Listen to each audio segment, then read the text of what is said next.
Keenan Forbes, also known as AKA, was a South African hip-hop and rap artist from Cape Town.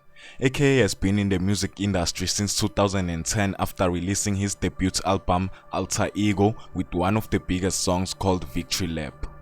Now on the 10th of February 2023, AKA and his friend Tibz were shot dead after their gig in Florida, Durban. Watch the footage closely.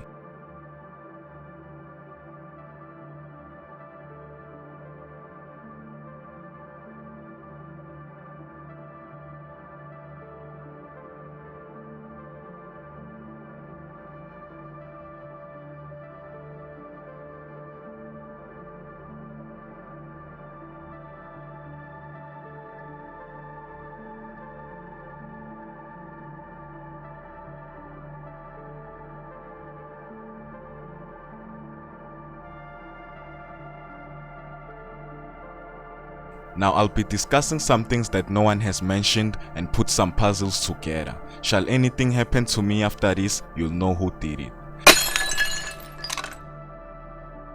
Now let's run it back to when AKA was still engaged to Anele Tembe.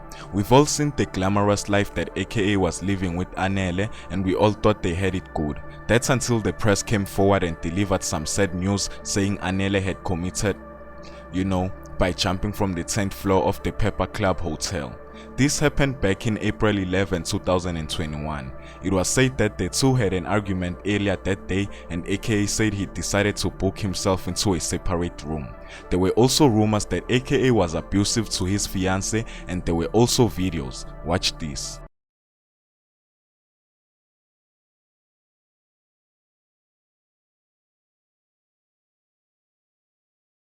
It's wrong, boy. Relax, boy. You guys don't know what he's been doing to me! No,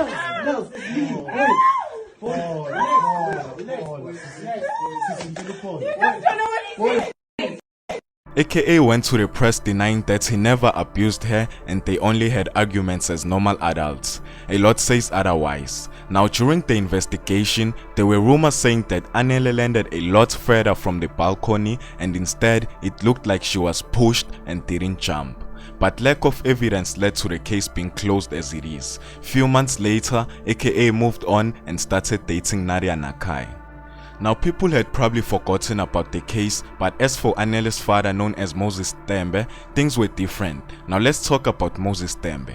This is a successful business tycoon who has gained power from South African economic development investments. After the incident, he kept his grieving private and AKA was warned by people who knew that he was in danger and they told him to never ever step his foot in KwaZulu-Natal.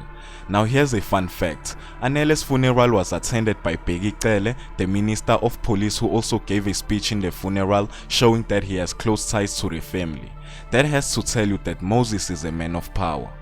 Not longer than a year, AKA received a gig in Florida, Durban, and later that night, him and his close friend were shot dead very easily for a high-profile person. Now tell me, he was warned not to step his foot in KZN, yet he did. For what? For a gig.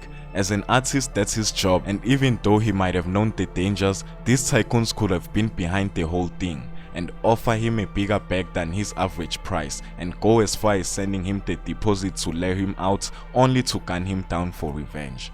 Now a lot of people may take this lightly, but just think about it with an open mind. Just listen to what Julius Malema had to say about this. The killing of AKA.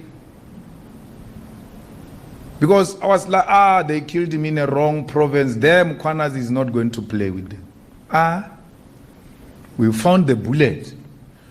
We found the car. We found the gun. We found the car. What must we do with that? That kind of information. Basically just calls a press conference with a big head to come and tell us he knows the car and the gun. We're not interested in that. We are interested on that boy who pulled the trigger in front of a camera, killing a high-profile person.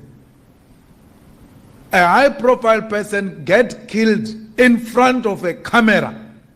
The whole world watching. Till today, we have not arrested those people. Even if there are people in our corners and all, we must tell them, no, this one, Here you are going to embarrass all of us here. We have to be seen doing something, man. We must arrest you and take you to prison. When you are in prison, we are in charge. Then we can put you in some, 2-bedroom, give you TV, whatever. If they know them and they work together, they must just tell him, surrender, my guy, to save our face. These guys are not ashamed of not having arrested a killer of AKA, a killer of DJ somebody, who was shot from the front, from the side, and then on top. A person climbs on top of a car and shoot from the top with a rifle. And the state has got nothing to do with that. Till today, we don't know who killed these high profiles. So you're talking about some traditional leader in Umsinga, and you think, it will be resolved. It will never be resolved if they can't resolve this. Tina, we're just going to die. Now we're even worse. Our daughters are going to disappear. I'm telling you. It took years for the case to move forward, but after Julius Malema talked about this, the police started making arrests. What does this tell you? Do they even have the right people, or are they just doing this for the sake of making us forget about it? Nota also had something shocking to say after AKA's murder. Check this out. Yeah. You have spoken about how you feel about the death of AKA. Are you still hurting too much, or are you recovering? I want South Africa to keep hurting. I want people to hang Cyril Ramaphosa by the neck, because he is directly responsible for that death. He is directly responsible for that death. They killed this man so that they can suppress the secrets of that family. And these are all blood cult things.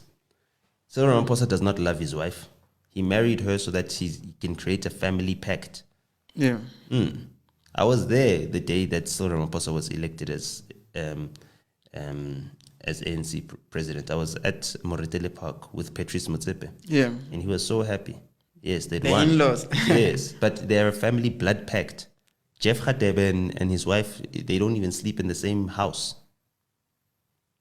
They're married. Just never told me those family secrets, but I know that he went to the grave with them. Yeah. He never shared. And he those also knew that he was not wanted. There's this song, I don't remember the title, where he was talking about it, the funeral. Yeah, my diary. But I Yeah. warned him about that, and I warned his mother about that. When I flew to Cape Town and I went to go see him, I warned him about that. Yeah. He spoke about that on Diadara. It was. He was hating from that. Yeah, I was the one who was telling him that these people are passive aggressive. Him using the word passive aggressive, those are my words. I said these people are being passive aggressive. Yeah. You know, I remember the day that they came to collect her stuff, and Where here in Joburg? no, in Cape Town. Oh, Cape Town. Yeah. Before the funeral, because I even went with him to go view her body and everything else. You know, Yeah. when we were viewing her body, he even touched her, and she was cold. He was just remarking about, "Yo, her body is so cold," because obviously they took her out of it. How can a sitting president allow for this to happen? A political killing like this, he must be benefiting somehow. And how does he benefit? He silences the guy who keeps his family secrets, because some of the family secrets about how they got money in KZN went down with Anele. Yeah. Anele was also exposing her family secrets when she was having episodes and stuff like that. Yeah. And Keenan knew those family secrets. And they couldn't have him walking around alive as a liability. Yeah. There's a lot happening around this case, and it's all out there. People are just looking in the wrong places. During the month of February 2024, Gcaba announced the arrests that were made of 5 suspects that may have been involved in the murder of AKA and Tibz, and they were ordered to reveal their faces in court before the case was postponed to the 6th of March. Here's the clip.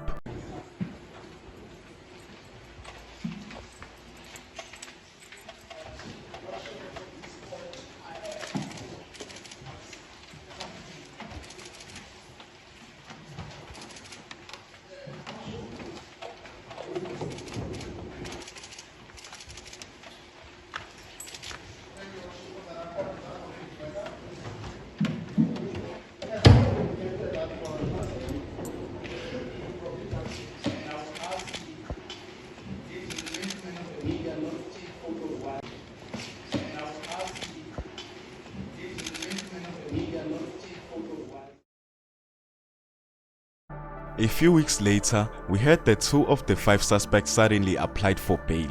Accused 1 with claims that he is not guilty and needs to support his pregnant wife, and accused 3 claiming that he was abused by the police and was forced to make a confession. An accused named Gwabeni ended up applying for bail as well a week later and claimed to have a mining company that makes over 2 million per annum. But his grey BMW was used as a getaway car during the murder of AKA, and he also received a payment of 800,000 rands with the reference written work done the day after AKA and Tibz were killed.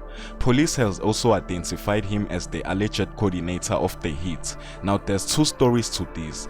Either he's telling the truth or his company was used to make a payment of that huge amount to them in order to raise less suspicions after the murder of AKA. A lot of other charges were added to their case, one of them being money laundering. One of their lawyers also decided to not represent them anymore. Check this out. The murder of 2 persons, attempted murder of 5 persons, I'm presuming it's bystanders, unlawful possession of firearms, ammunition, and then there's 2 new charges, money laundering. Count number 11 is for only 1 accused, and then count number 12 pertains to mine, where that's money laundering, which I can't see, but I can't see that it's relevant here, how money laundering fits into this. But we'll have to ask further questions and see where we can go with that. Now here's another tricky part. Recently, one of the richest families in South Africa, the Gcaba brothers, have been said to be involved in the murder of AKA. This was after the police trailed money that was used to hide the source of the funds, leading to the charges of money laundering. Additional transfers made by Gwabeni included 96,000 rands to St. Benedict School, where one of his children schools, and it was said that Gwabeni made a call linked to the Gcaba and a payment of over 100,000 rands were made to the other accused. AKA's father also said that he believes that the mastermind behind all this is still out there, but with the way this case is going, we still have a long way to go to see these murderers put behind bars for a long time. Moses Tembe denies to be involved in any way, and so does the Gcaba brothers. Tell me what you think of this and leave a comment down below. My name is Jay and this is Moment in Future, pulling you into the truth.